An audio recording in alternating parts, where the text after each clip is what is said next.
Orkon, Loiolaitxea izeneko zentro batetan egon geha. Bertan, zentro hau bere hastapenetan, zentro penitentziariotan zeuden jendea tratatzen zuen. Baina urte gaur egina da,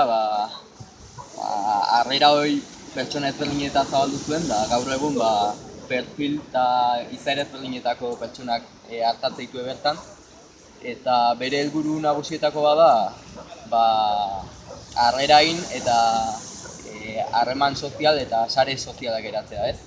Azken finen bertan ematen zaiena da, baliabide jakin batzuk, aurrerantzen da etorkizunen, behaiek euren kaxa, bizitza duin bat eratzeko gai izan daitezen. Eta besterik gabe. Gero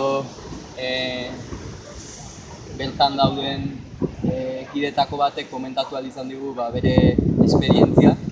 Nola duela hilabete batzuk Marruekosetik honea etortzeko autua egin zuen eta bere esperientzia kontatu digu, ez?